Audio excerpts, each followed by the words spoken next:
में फटने के बावजूद इस ताकतवर एस्टेरॉयड ने लगभग 7,000 बिल्डिंग्स को डैमेज कर दिया और 15,000 लोग घायल हो गए। ये मीटियोर कितना बड़ा था? केवल 20 मीटर चौड़ा और जमीन तक पहुंच भी नहीं पाया था। साइंटिस्ट का मानना है कि इतने बड़े एस्टेरॉयड पृथ्वी पर लगभग हर 60 साल में एक बार टकराते ही हैं, पर ज्यादातर टाइम तो वो ऐसी जगह पर गिरते हैं जहाँ इंसान नहीं रहते, जैसे कि ओशियंस। लेकिन कभी कभी चेल्याबिंस्क के जैसे शहरों में भी ये एस्टेरॉयड्स पहुंच ही जाते हैं। ये आपको बहुत ही खतरनाक लग रहा होगा, पर रियलिटी तो ये भी है कि इससे पहले इतिहास में पृथ्वी पर इससे कई गुना बड़े एस्टेरॉयड्स टकराए हैं। जैसे कि एक इतना बड़ा था कि उसने डायनासोर्स के साथ पृथ्वी के लगभग हर लिविंग थिंग्स को खत्म कर दिया था। और कुछ लोगों का तो ये भी मानना है कि डायनासोर्स को इतना छोटा कर दिया कि वो चिकन बन गए। और देखिए आज चिकन हमारी प्लेट्स में आ गए, यानी टेक्निकली हम लोग डायनासोर्स को खाते हैं, पर चिकन ही डायनासोर है या डायनासोर ही चिकन है, ये तो अलग डिबेट का मैटर है। हम बात करते हैं उस एस्टेरॉयड के बारे में जिसने डायनासोर को पृथ्वी से खत्म कर दिया। ये लगभग 6.5 करोड़ साल पहले पृथ्वी से टकराया था और इसकी चौड़ाई लगभग 11 किलोमीटर थी, यानी ये माउंट एवरेस्ट से भी काफी बड़ा और कई गुना ज्यादा भारी था।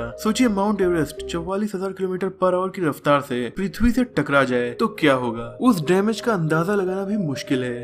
अगर कोई ऐसा एस्टेरॉयड पृथ्वी से टकराया तो आपको दिन में भी सूरज से ज्यादा तेज चमकता हुआ दिखाई देगा, और अगर रात होगी तब तो रात में भी दिन से ज्यादा रोशनी हो जाएगी। इससे हिरोशिमा पर गिराए गए बॉम्ब से 1 अरब गुना ज्यादा एनर्जी प्रोड्यूस होगी। 1000 किलोमीटर के एरिया में कोई भी लिविंग थिंग सेकंड्स में भाप बनकर उड़ जाएगी। 2020 शुरू होते ही हमें वो चीजें देखने को मिल रही हैं जो शायद हमने अपनी लाइफ में कभी नहीं देखी होंगी। और इस बार अप्रैल भी कम नहीं है। अप्रैल में एस्टेरॉयड के पृथ्वी से टकराने की अफवाह सोशल मीडिया पर फैली हुई है। ये अफवाह है या हकीकत, चलिए जान लेते हैं। दुनिया की सबसे बड़ी स्पेस एजेंसी नासा लगातार आसमान पर एस्टेरॉयड और मीटियोर्स पर नजर रखे रहती है। नासा को जब भी कोई नियर अर्थ ऑब्जेक्ट दिखता है तो वो उस पर नजर रखकर ये पता करता है कि उसकी स्पीड कितनी है, वो कितने बड़े हैं और पृथ्वी से कितने करीब आ सकते हैं, क्या उनके पृथ्वी से टकराने की संभावना है या नहीं। नासा ऐसे हर एस्टेरॉयड का data centre for near earth object studies यानी CNEOS वेबसाइट पर अपलोड करता रहता है। ऐसा ही एक एस्टेरॉयड नासा को 1998 में मिला था और उसका नाम रखा गया एस्टेरॉयड 52768 1998 OR2। और तब से यानी लगभग 2 दशक से नासा इस एस्टेरॉयड पर नजर रखे हुए हैं और इसके बारे में बहुत कुछ जान भी लिया है। ये एस्टेरॉयड लगभग 4.1 किलोमीटर चौड़ा है, यानी डायनासोर वाले एस्टेरॉयड से तो ये आधे से भी कम है। पर अगर ये पृथ्वी से टकरा गया तो उससे बहुत ज्यादा नुकसान होगा। नुकसान ऐसा होगा कि जमीन से इंसानों का नामो निशान मिट सकता है। और यही बात बहुत से न्यूज चैनल और वेबसाइट्स भी बता रही हैं। ये बात बिल्कुल सही है कि अगर एस्टेरॉयड पृथ्वी से टकराया तो पृथ्वी पर तबाही तो मच ही जाएगी, लेकिन ये पृथ्वी से टकराएगा नहीं,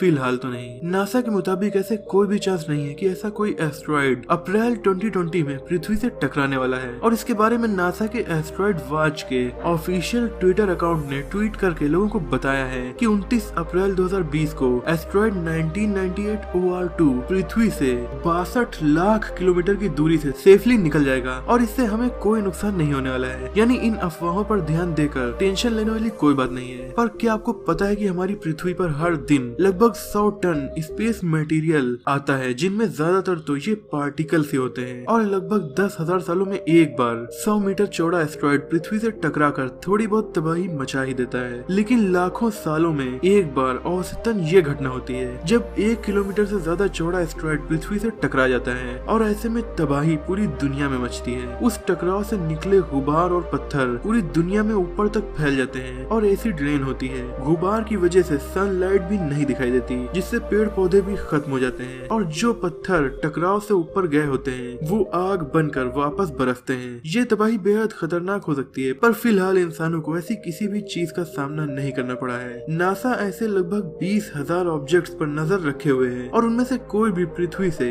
अभी नहीं टकराने वाला है। केवल 29 अप्रैल नहीं, ऐसे इवेंट्स पृथ्वी पर अक्सर होते ही रहते हैं जिनसे हमें कोई खतरा नहीं होता। जैसा कि एस्टेरॉयड 1997 BQ, ये 1 किलोमीटर चौड़ा एस्टेरॉयड 42,000 किलोमीटर पर आवर की रफ्तार से चल रहा है और इसी साल पृथ्वी के पास से गुजरेगा। और 100 मीटर चौड़ा एक एस्टेरॉयड पिछले साल अप्रैल 2019 में पृथ्वी से केवल 70,000 किलोमीटर की दूरी से गुजर गया था। ऐसे ही माना जा रहा था कि एक एस्टेरॉयड सितंबर 9, 2019 को पृथ्वी से टकराने वाला है, लेकिन उस दिन क्या हुआ, हमें कोई एस्टेरॉयड दिखा तक नहीं। तो ऐसी फेक न्यूज पर हमें कभी भी भरोसा नहीं करना चाहिए। अगर आपको कोई ऐसी न्यूज पता चलती है और और आपको वो सच लगने लगे तो नासा की CNEOS वेबसाइट पर जाकर जरूर चेक कर लिया करें कि वो कौन सा एस्टेरॉयड है, उसकी स्पीड कितनी है, उसका वजन कितना है और क्या वो पृथ्वी से टकराएगा भी या नहीं। तो दोस्तों मुझे उम्मीद है कि इस वीडियो को देखकर अगर आपके दिमाग में कोई भी डाउट होगा इस एस्टेरॉयड के बारे में जो 29 अप्रैल को पृथ्वी के पास से गुजरने वाला है, वो दूर हो गया होगा। मुझे उम्मीद है कि ये वीडियो आपको जरूर पसंद आई होगी। अगर आपको ये वीडियो पसंद आई हो तो इसे लाइक और शेयर कीजिए। ऐसे इंटरेस्टिंग टॉपिक्स पर नॉलेजफुल वीडियो देखने के लिए हमारे चैनल को सब्सक्राइब करके बेल आइकन को दबा दीजिए। मिलते हैं अगली वीडियो में, तब तक के लिए अपना और अपनों का ख्याल रखिए।